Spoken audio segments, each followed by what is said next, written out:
Donc, bonjour à tous. Donc, je voulais vous proposer aujourd'hui une critique personnelle du roman 100 ans de solitude, qui n'aura pour but que de vous encourager à lire ce livre extraordinaire. Elle sera brève, cette critique, car je souscris totalement à ce que dit Montaigne dans ses essais. Il y a plus à faire à interpréter les interprétations qu'à interpréter les choses, et plus de livres sur les livres que sur tout autre sujet. Nous ne faisons que nous entregloser. Donc je vais essayer de ne pas trop gloser. Donc je vais commencer par une petite partie introductive.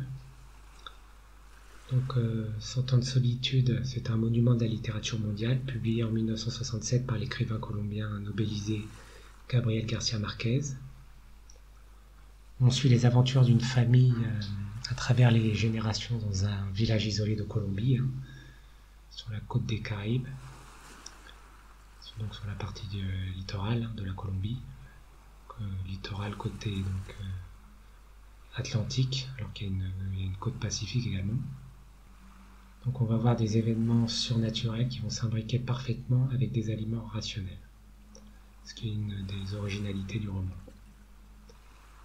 Les personnages sont prédestinés en fonction de leurs ascendants directs. À l'intérieur de cette famille, on va voir qu'ils vont avoir du mal à communiquer entre eux. Il y a de l'incompréhension, de la jalousie, de la haine, de l'amour dissimulé.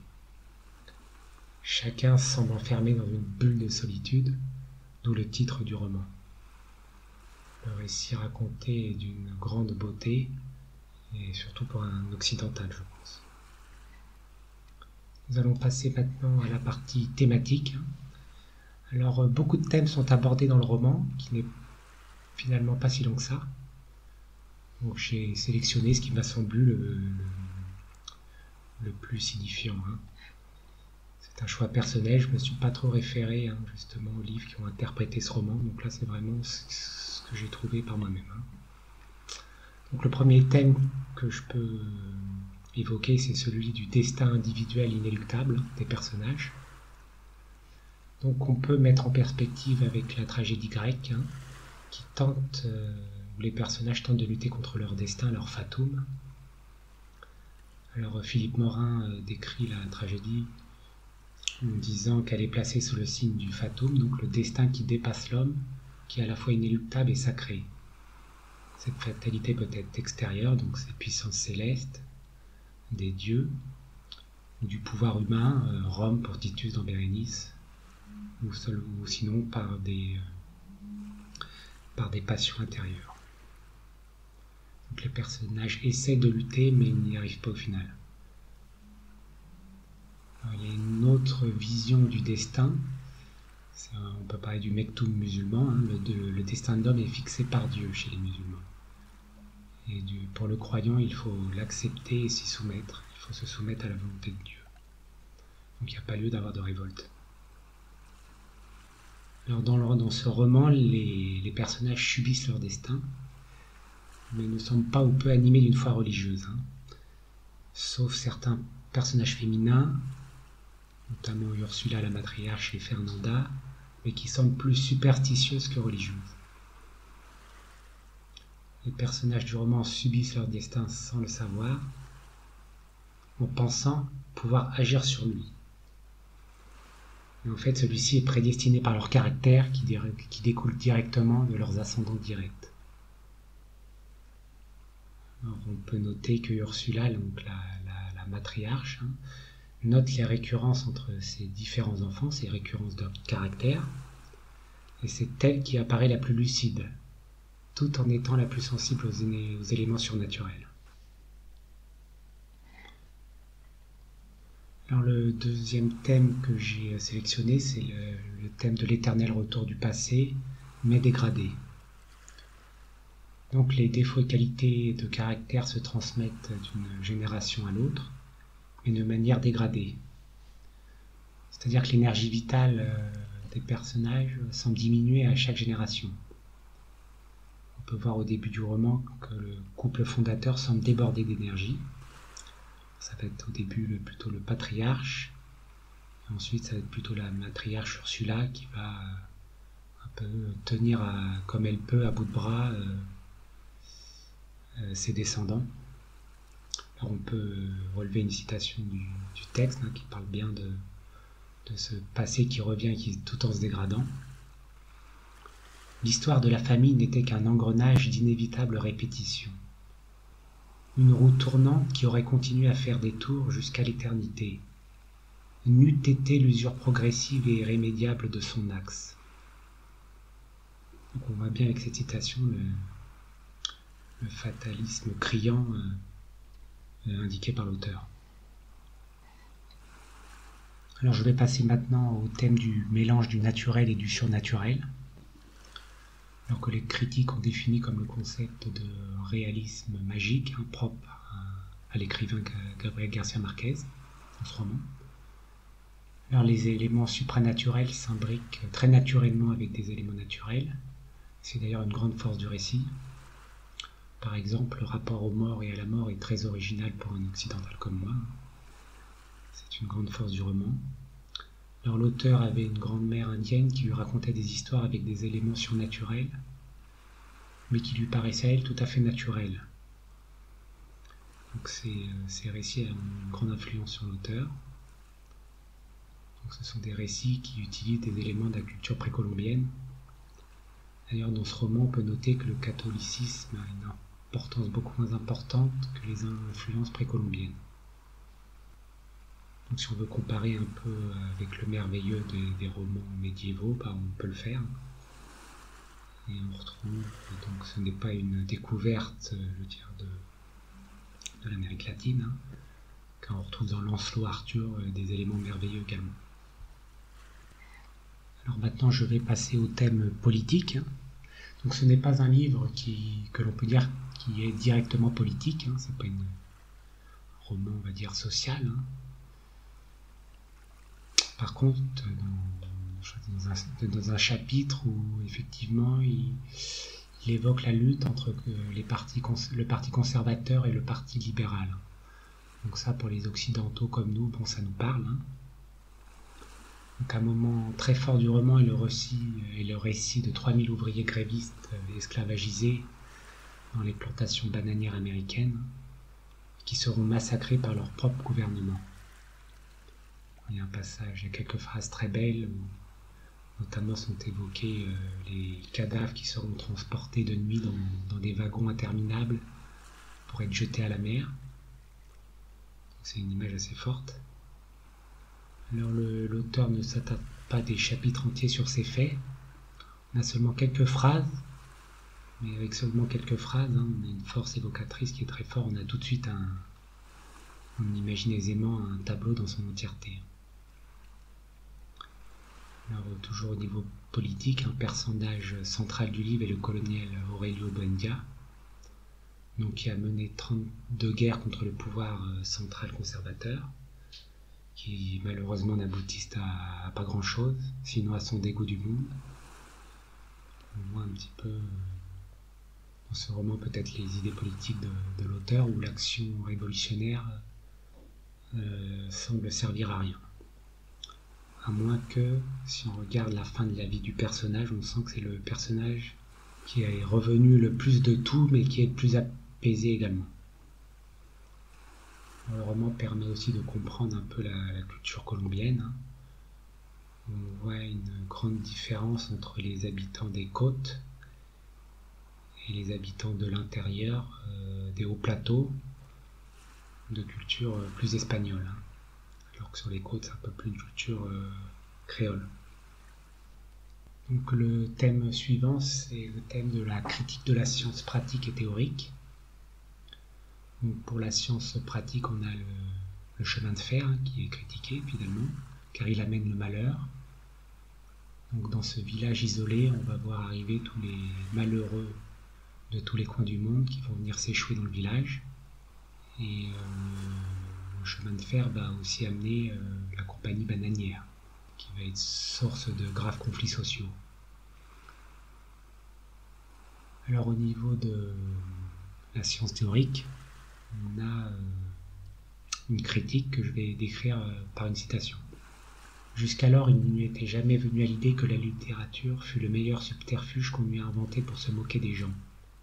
Il fallut un certain temps à Aureliano pour se rendre compte qu'un jugement si arbitraire n'avait d'autre source que l'exemple même du savant catalan, pour qui le savoir était peine perdue s'il n'était possible de s'en servir pour inventer une nouvelle manière d'accommoder les pois chiches. Par ailleurs, à la fin du roman, la quête vaine de l'avant-dernier personnage de la lignée Buenda pour essayer de connaître l'avenir de la famille via la connaissance va renforcer ce sentiment d'inutilité de passer sa vie dans les livres pour essayer d'échapper à son destin. Alors le thème suivant que je vais vous présenter est le thème de la solitude. Le terme de solitude apparaît dans le titre. C'est un peu étrange parce que les personnages vivent en famille, ce sont des grandes familles, mais pourtant chaque personnage semble enfermé dans une bulle où les obsessions, les haines recuites mijotent à feu doux à l'intérieur des crânes. Donc pour cela, je vais vous présenter une citation. « Ils entendirent Ursula se battre contre les lois de la création pour préserver sa lignée. Et José Arcado Buenda cherchait la vérité chimérique des grandes inventions. Et Fernanda priait, et le colonel Aureliano Buendia s'abrutirent dans des subterfuges guerriers et des petits poissons en or. Et Aureliano le second mourir à petit feu de solitude dans l'étourdissant vertige de ses fêtes. Et dès lors ils surent que les obsessions dominantes l'emportaient sur la mort. Ils recommencèrent à être heureux avec la certitude qu'ils continueraient à s'aimer dans leur devenir de fantômes. » Concernant le village du roman, Macondo, il est très peu décrit comme ses habitants. Il semble être un village fantôme, on se croirait comme dans un rêve. Les Buendia ont très peu d'interaction avec les autres villageois, ce qui renforce le sentiment de solitude de la famille. Alors la nostalgie n'est pas non plus une solution comme on peut le voir avec le personnage du libraire catalan, qui repart en Catalogne après avoir passé des années à Macondo. Donc, quand il était à Macondo, il avait la nostalgie de son village natal. Donc, au bout d'un moment, il va repartir en Catalogne et là, il va avoir la nostalgie de Macondo qui va arriver. Donc ces deux nostalgies vont se faire face et en fait, il n'y a pas de solution. Donc l'avant-dernier thème que je vais évoquer, c'est le thème de la relativité du temps. Donc au cours du roman, on va voir que le temps va s'accélérer au fur et à mesure que l'histoire se déroule.